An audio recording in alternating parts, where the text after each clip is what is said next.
Hey, paisans, the time has come. On the air since 2009, the independently produced, non-FCC compliant champ of video game talk podcasting. Here comes Tiger Claw Radio. Here's your host, Critical Failure. Welcome, everybody. Let's turn that down a little bit with my headphones so I can hear myself think. Yes. There we go. It's Tiger Claw Radio, everybody. Yes, indeed. So, this week, Microsoft has purchased Blizzard Activision. Wow. I didn't see that coming. We're going to talk about that in detail. But let's open things up with a chiptune. One more from the Commodore Plus 4 collection from battleofthebits.org. You're listening to Tiger Claw Radio.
So, Blizzard was in a rough place for, I don't know how long. They've got all sorts of misconduct going on in their offices, long-running misconduct. They've got walkouts. They've got people upset at them. They've got, and on top of all that, even without those as Blizzard. You know what I mean? So as soon as I heard this news, my mind immediately went to the Microsoft Mojang acquisition and what's happened with Minecraft since then. Because usually when an acquisition makes headlines in the video game world, it's usually EA eating a company, isn't it? And it's usually like a tragic thing. EA eats Maxis, EA eats Bullfrog, EA eats, what else? Westwood Studios, and those all just ended in just heartbreak. But when Microsoft took Mojang, Mojang was already burnt out on making Minecraft. At least Notch was. And the updates were slow, and it was still a great game, but Microsoft took that and they turned it into a middle of the road content farm, where you could argue they haven't really made the game better, but at least they've continued working on it. At least it still exists. Do you know what I mean? Westwood Studios doesn't exist anymore. Maxis doesn't exist anymore. At least Minecraft and Mojang exist. So because of that, when I heard the news that they acquired Blizzard, I'm going to be honest, the vibe was positive for me. Maybe they'll do something awesome with, maybe you'll be able to launch World of Warcraft from your Minecraft client now. One thing is for sure. if you have any interest in getting the original Diablo or Warcraft 1 or 2 off of GOG.com, you better get over there like today or tomorrow and get those right away, because I don't see Minecraft. I don't see Microsoft letting those things fly. You know what I mean? Think back to Duke Nukem. All right, Gearbox acquired Duke Nukem, and so that they could work on it and release Duke Nukem Forever, whatever. But once they got a hold of the title, what did they do? They wiped the old Duke Nukem titles off of all of the digital distribution platforms. To this day, you can't buy Duke Nukem 1 or 2 anymore, and those were available on Steam. And they had just made a Duke Nukem 3D port, like an enhanced edition, and they pulled that too and released another one. So that's what I foresee happening in this case. So it's a little side note, whatever. But if you're interested in having, that Warcraft 2 Battle.net edition on GOG, you might want to go pick it up. Just saying, you never know. Just some cursory research on the acquisition. It was a big money deal.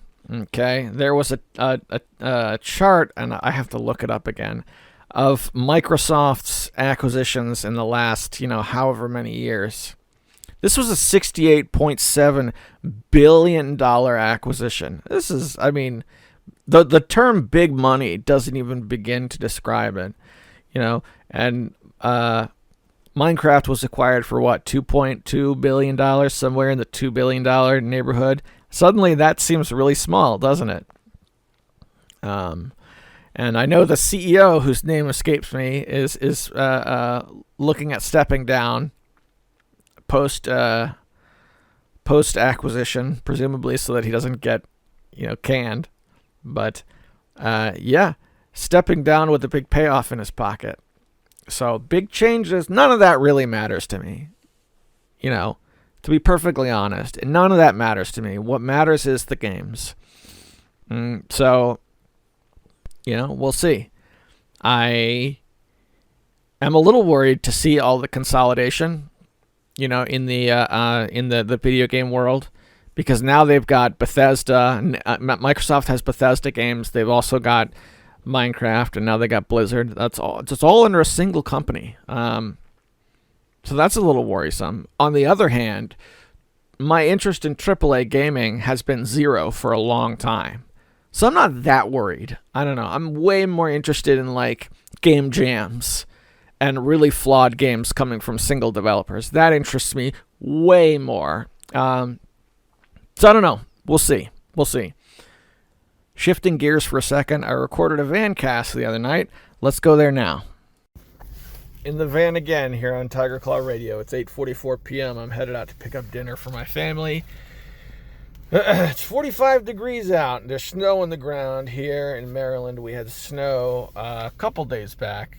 Not a lot, just like an inch or two, but it froze over, which it's been a while since we've experienced ice like that. Last winter it was really, really mild. We didn't get much at all. So this is my first time out since then, after being inside for a day or so, which is kind of nice. Looking forward to getting some Chipotle. And okay, so the Hitman series, all right? This is what I've been playing the past couple nights, and I wanted to bring it up. I can't remember what it was that got me to play this, but I opened up Hitman 2. Hitman 2 Silent Assassin. So the old Hitman 2. And I have that in Steam, so I installed it and gave it a try. I've played this game before, and it seemed like a really good game, but it was too, I remember the last time I tried it, it seemed too complex for me. This time, I really got it, and I got into it, and it was awesome. The first time I played it was back on the PS2. I can't remember what year it was, but I do remember I picked it up at a pawn shop for $8. And I brought it back, and I played that first mission, and I think it might just be a console versus PC thing, but playing it on a controller, having to use the buttons to manipulate, like the shoulder buttons to manipulate which ones shift through your items and stuff and all that. I couldn't get the hang of it. So I had this impression that, okay, this is a good game, but I'm just not good enough at it to make it work, to have fun with it. And that was okay. I don't have a problem with that. I don't have to be good at everything. But now after reinstalling it, yeah, very good, very good. Now I'm using the keyboard, so I can. I'm much more attuned to doing a bunch of weird commands at once, and it feels very fluid after just a little bit of practice. Not a perfect game. It does have its glitches. It is from what 2008 or something like that. No, I don't know, earlier, 2002. I don't know. Look it up. So, the second Hitman game, and it really got me into the idea or the concept of wanting to check the franchise out, because people really dig the Hitman games, and I've known that they were a thing that is good, but I haven't really known what's good about them. I even, over the years, I dutifully collected the Hitman games as they went on sale on Steam. So I have, I don't have the whole collection, because I think there's some, ones that came out in the last year or so that I don't have. But I have, the first 4 all the way up through Blood Money, and then I have whatever one comes after Blood Money. That's 5 games, It's a lot of Hitman. That I just have already and have been sitting on for years. So that's always fun, to rediscover something that's been in the backlog for a long time, that I have already, didn't have to spend any additional money to play it, and it's been great. It's really this is the dream of people who maintain a backlog, that this will happen. And it really rarely does, if I'm being honest. But this time it did, which is awesome. And not only is it good, but because it's old and because the Steam version supports cloud saving, I have my main rig upstairs in my office, and then in the bedroom I have that little cheap laptop, and I'm able to work on the same save file on each device, whenever I can find a moment, which is super cool. I got through... Based on a list of missions, it looks like I'm at almost the halfway mark, 45% of the way through or something like that. If you've played through it all the way, to put it in perspective, I reached a set of levels where you're trying to cross a huge snowfield, and I thought the game was awesome up until that point. I thought that's when it kind of lost me, because then it stopped feeling like Hitman and started feeling more like a Metal Gear game or something. Either snipers, and you're trying to cross this big, snowfield and trying to stay hidden and stuff. And it kind of lost me there, but I got to what I believe is the end of that portion. And that's where I left off. And I did that early this morning before work, and I'm actually kind of psyched to play it again. So that's Hitman. I'm pretty sure I still have my PS2 game from all those years ago that's just been sitting unplayed in my collection for I don't even know how long, but I'll have to check on that. All right, hang on a second. Let me get the food. All right, done with Chipotle. I got a bag here of food, and it's talking to me. My steak bowl is saying, shh, it's gonna be okay. Steak bowl. Boy, I need it, because now I'm stuck in a weird traffic situation in this awful parking lot. And I think we're going to be okay. Look at that. See, the steak bowl was right. Thank you, steak bowl. You got me through. So we were talking about Hitman. And those games, they are what they are. Take them or leave them. A couple things before I move on and leave that one behind me. I also booted up, just on a lark, what I believe to be the original Hitman game, the one that started the franchise, Hitman Codename 47. And that game, primitive, very primitive. I had played it before, I don't know when, but a long time ago. And whenever I played it before, I was not impressed because I had marked it in my awful games category in Steam. And then at some point subsequently hidden it. But I reinstalled it and I gave it a shot. And it's old enough that by default it uses the number pad keys. So if you have a laptop keyboard, then you're either going to have to remap the keys or get an external keyboard or I don't know what. Because it definitely uses those right out of the box. That's just apart from being just incredibly janky. Janktastic. And also realistic with how much damage you can take. So if you get shot, you are dead.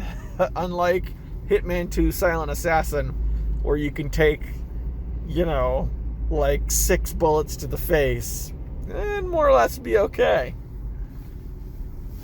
So, yeah, expect a lot of reloading in the original Hitman game. This time around, I definitely only tried that for a few minutes on a lark to see, just to see what it was like. Hitman 2, that's where it's at. Hitman 2, and if I'm still down with Hitman, once I finish that game, then Blood Money. Because that's the other one everyone seems to like, and that's the one that supports mods. And you know how I am. I go to where the mods are. Because that's just what it is. Cheap games. Very, very cheap. So if you're a PC person, I would recommend that. You know what isn't cheap, though? A physical copy of Hitman Codename 47, despite being old and janky. Big box, $50, something like that. And it seems like it was a PC exclusive game. I didn't see it available for any consoles. It's not like it was a PS2 game or anything like that. Oh yeah, big box. That kind of shocked me. I was sure that would have been like I don't know. I don't know what I was expecting. Like an Xbox or something. But yeah, no, PC exclusive IDOS game.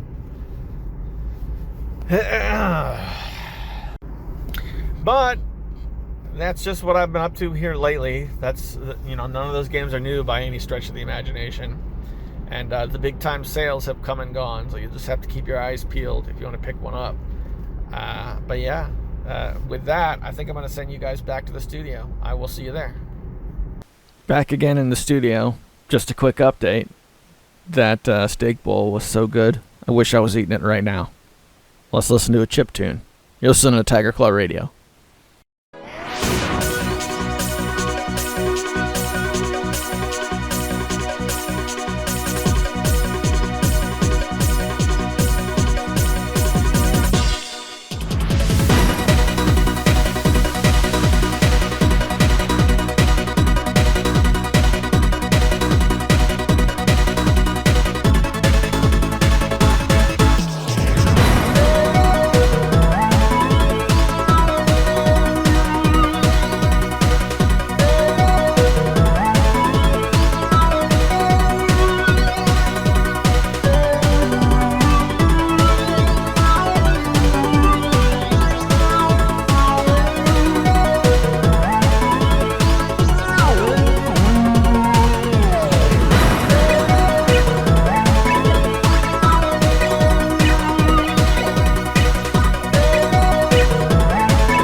That's Skelgox on Tiger Claw Radio. So there was a thing that happened in the gaming world a little while back, a couple weeks ago, that I didn't really mention here on the air, and that was John Madden. John Madden passed away. And Madden games had been a bit of a meme for me when it comes to gaming. But it's easy to forget that the Madden series, as it turns out, was a big achievement when it came out. And I was listening to a podcast called the Retro Game Club featuring Hughes Johnson, and their latest episode, they did a great job covering some of the things that happened early on in the lifespan of John Madden football. For instance, apparently John Madden refused to put his name on it until it was 11-on-11 football, which the hardware at the time couldn't handle. And that makes sense because I remember playing Atari football and it being so bad that it got me out of the Atari for years. So just because Madden comes out every single year and you can get the last year's Madden for $1 doesn't mean it's an awful game. That game's really great. And also Madden was a human being, so there's that too. So, yeah. Sip a hot tea for John Madden. Rest in pepperoni, and thanks for all the video games. And if you want to hear more about that, check out the Retro Game Club, because they did a really good job. A better job than I'm doing when it comes to Madden. But yeah, that's the thing that happened. So I made that video last week about getting a mean comment, and it was unfortunate, but that guy went through and deleted all his comments. Give me a sec. Yeah, they're all gone, which is awful, because it was a really sweet story. So what I want to do, since they're all gone, the only evidence I have is the screenshots that I took. And they're from an account labeled All Hands on Steam Deck. And he says, anyone still doubting the Steam Deck doesn't deserve one, and I'll be super jealous when they miss the boat and everyone's playing Halo Infinite and walking down the street. Later, he goes on to say, I wasted an hour of my life to some weirdo talking to himself, thinking I would hear some Steam Deck news. What a waste of time and space. And it's unfortunate because I don't think those comments are that bad. I mean, a weirdo talking to himself for an hour. Is he really wrong? I don't think so. It's not particularly nice, but it's not that bad. And the reason I like this story is because after I made that video where I kind of poked fun back a little bit, he left another comment that was like, this made me laugh for 10 minutes straight. And I was like, that's awesome. That's a story that ended in a good way. And I think I embarrassed him because he went through and just deleted everything. That's unfortunate. But yeah, you don't get those kinds of comments unless people who don't know you are finding your videos, which is something I never thought would happen again on YouTube. I thought that was the end. I thought, you're too old, Grandpa. We're burying you to make room for the younger generation, see? We want to see people unboxing their Fortnite cards or whatever. Yeah, so that was a cool thing. But I tell you what, that said, let's see some of the actual comments we got, because there were a couple of genuine questions / comments. Eric Controller says, I'd ask your brother if he's got a computer, and if he does, show him how to download an NES emulator. Most computers these days can handle an NES emulator just fine. Also, a link to an old-fashioned NES controller you can plug into a computer. Might take a little bit of learning, but once he figures it out, the world of the NES is open to him. Any game he can remember is but a few clicks away. If you really want to get into my world, best be getting yourself a gaming computer, because if you start playing 7 Days to Die or The Forest with friends and or family, almost anyone will see the light. That's my 2 cents anyhow. I never played The Forest. Was that any good? I played 7 Days to Die, and I had a hard time getting into it, but it was like several years ago now, so I actually reinstalled it to give it another shot. Haven't loaded it up yet, but we'll see how that goes. As far as getting my older brother into emulators, I don't know. I agree that's like, if you think back, that's what got me into emulators and PC gaming was, the discovery in 1998 or whatever, whenever it was, that I could download Nesticle and carry a 3.25-inch floppy disk with like 7 or 8 games or however many it was back from my buddy's house, because my buddy had America Online and we could cruise ROM sites back in those days. That was exactly what opened the door for us, was an NES emulator. So it's a very logical answer. But this guy does not like sitting down at his computer to turn it on for entertainment. So I'd have better luck like getting a Raspberry Pi and then just like preloading it with a torrent of NES games. But that would take some cash. And if I did that and got it all set up, it might get unused. I don't know. But I know he has an actual Nintendo. So I am thinking about the AliExpress route. Just, picking up some sort of reproduction for a couple of dollars, sending it his way in a couple of months when it makes it over on the slow boat, But yeah, it's good times. Eric, man, good to hear from you, brother. Hope you're doing well. We got one from Mecha Menace, who writes, Did you thumbs up this person's comment? Sometimes I heart mean comments on my vids as a form of sarcasm. I never thumbs them up and I never thumbs down. I never thumbs them up and I never thumb up my own comments. Yeah, I did. I did thumb it up because it honestly made me laugh. I had a good time with it. 16-Bitter says the funniest thing about that comment is that the Steam Deck doesn't currently support Halo Infinite, according to people who have one. Yeah, that is also pretty funny. Gaming Beast 82, good old Sean, says more like Steam Dreck or Steaming Turd Deck.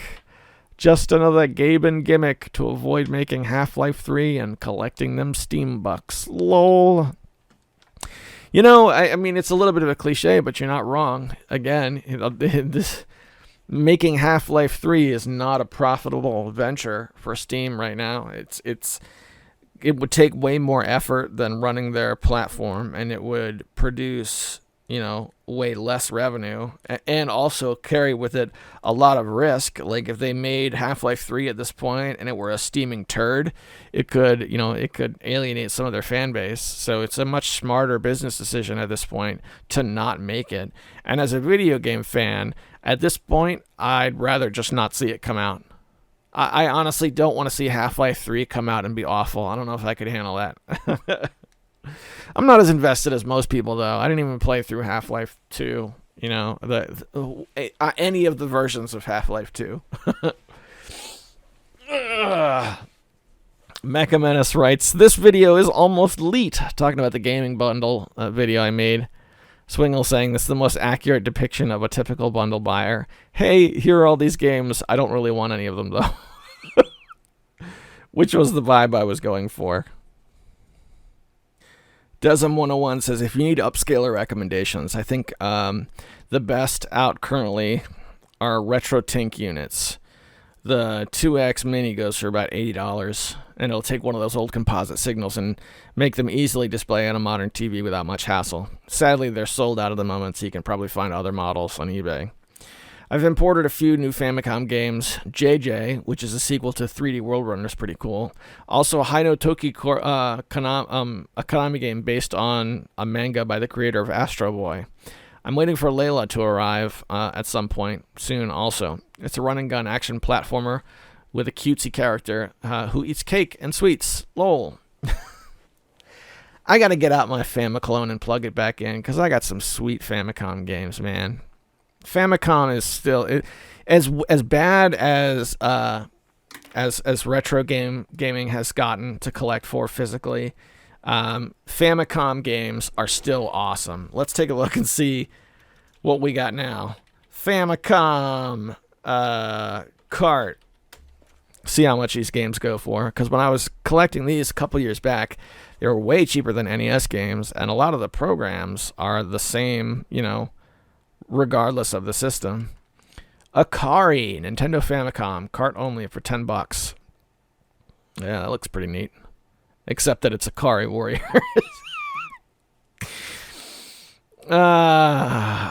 Star Fox for the Super Nintendo, for Super Famicom for $14. Buy it now. Yeah, there's some cool stuff here. The trick is, let's see what the cheap stuff is. Lowest first. Now we're going to see some real garbage. Mario Pro Yaku Baseball, $5.99. That's including shipping. Got some miscellaneous games for the Super Famicom. Oh, hey, Mario Paint for $6.79. This kind of makes me want to order some more imports. Golly. Scroll down just a little bit more. I see something that's not pachinko. Sim City for the Super Famicom. I have the American game, but that's such a classic. What breaks my heart is the RPGs. It really does. Look at this. Dragon Quest III, cart only, $7.99. Could you imagine Dragon Quest III, or excuse me, Dragon Warrior 3 on the American Nintendo going for $7.99? I don't really play my Nintendo anymore. I would buy that right now. And you know what? That would be the game. I would get that for $12. It's still like, oh my gosh, what a steal. Can you imagine? I would buy that and just wrap it up in newspaper and send it to my brother. Hey, we played this game when we were kids, you remember? Dragon Warrior 3 was actually the first RPG I ever saw. Told the story on the air before many times, but it's one of those things where I tell it a lot because I like to go there in my head. We used to have to hide our Nintendos because my parents would break them. Oh, hang on. Who's trying to get me on my pajon? Video games were persona non grata for a good period of time in my house when I was a kid. Oh my gosh, shut up. Shut up, phone. Sometimes I hate cell phones. What are you going to do? So yeah, they would, my dad would break them, he'd get out a hammer and he'd go really berserk and just break it up and stuff. In fact, I was talking to my older brother about this, and he told me that there was a time where my dad ran over a Nintendo with his minivan and he was still able to make it work. I don't remember that, but I was younger at the time, so I would definitely take it to the bank as something that really happened.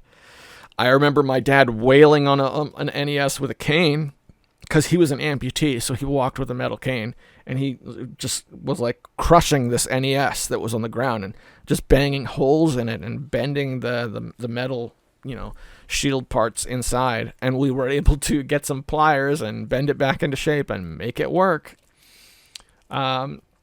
And my favorite story is he tried to destroy an SNES with a rubber mallet. Now, the SNES, especially compared to the NES, was an ultra durable system. I mean, physically durable. It's not to say anything about the yellowing that happened over time or anything about the parts inside or how the cartridges read. I'm just talking about the physical build quality. And he had a rubber mallet, which, by the way, you can destroy an NES with a rubber mallet. It's not my, weapon of choice if I'm going to take an NES out, but it'll work. He tried to do it with an SNES for 20 minutes, and we were all just holding our breath. It's like watching a dogfight, I don't know which side's going to win, but whatever happens just feels dirty. So here he is trying to break this Super Nintendo, and he couldn't do it. And when he finally gave up, we kept it, and it worked, and we still used it. But anyway, you can get the vibe that was in the house at the time when it comes to video games. So in the basement of our house, my dad had a workshop with woodworking tools and all the stuff that men had, in the who grew up in the 50s and 60s or whatever. Tools and, stuff. It was unfinished. There was no carpet, and there were paint splotches all over the floor because he just didn't care. And he had a workbench and a stool that had a bar stool with a cushion that was ripped. And he never went down there because he was an amputee. So by the time I was coming up, he was already starting to age, and doing the stairs to get down there was very difficult for him. So he never went down there anymore. So somehow my brothers got a hold of a TV, and a Nintendo, and they took all of that stuff and they put it under his workbench. So what they would do is they'd go downstairs and they would turn off the lights in the workshop would be out, and they'd turn on the Nintendo, they'd turn on the TV, and they would quietly play in the secret hideout. They didn't let me in on that secret. I walked in while they were playing. And there, on the screen, in this hidden utopia of video games, this video game oasis, amidst the storms of World War Nintendo, was the first RPG I ever laid eyes on, Dragon Warrior 3.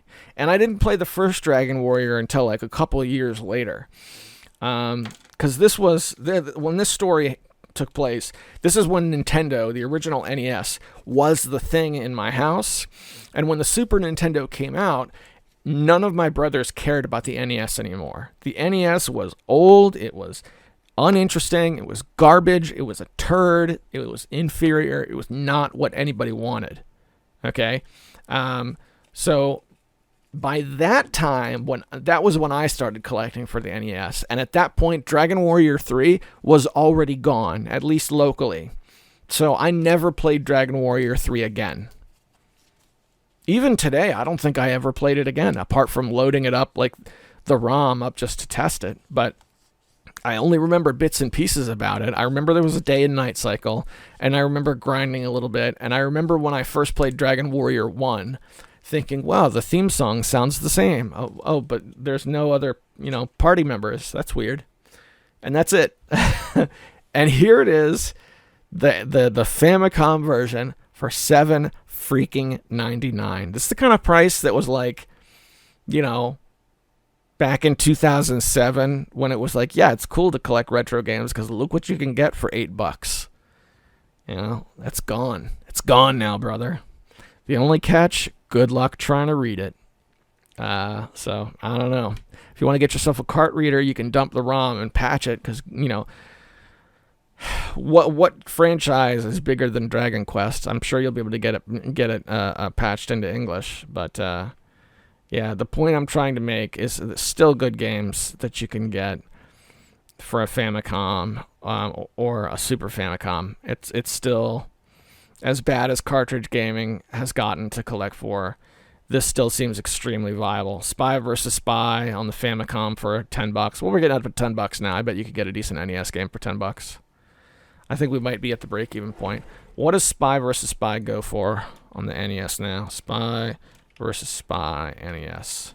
I have that game already, but just to say, yeah, Spy vs. Spy for the NES, we're looking at $10.79, $9.90 so $11, a little less than $11 for the American NES cart, North American NES cart. It's like the break-even point. I would say that's still good times. That's a good game. It's a bad game to play solo, but if you got somebody who'll play with you, there's a lot of fun to be had, man. Yeah. So, long story short, I want to get out my box of Famicom games. And that's where I was going with that old story about my dad destroying stuff. Oh yeah, another funny story that my brother told me that I had forgotten about was that at one point my mother banned him from playing Zelda 2 because she saw that there was a magic meter on the screen. And she didn't want him practicing magic. So he couldn't play Zelda 2 because it had magic in it. Just let that sink in for a minute. I don't want to be angry about these things anymore. My mom is very sick, and she was trying to do the best she could to protect us. But it is a funny story. I would much rather us all have a good laugh at how weird that sounds than be angry at my poor mother. But yeah, that's a thing that happened. God bless my mom. She did the best she could. But she wouldn't let him play Zelda for a while. Well, boys and girls, I wish I could wrap it up a bit more officially, but I ran out of time for recording today. So that's the week. Thanks very much for listening to Tiger Claw Radio. Make sure you join us on the Discord, and take care of yourselves. See you next week.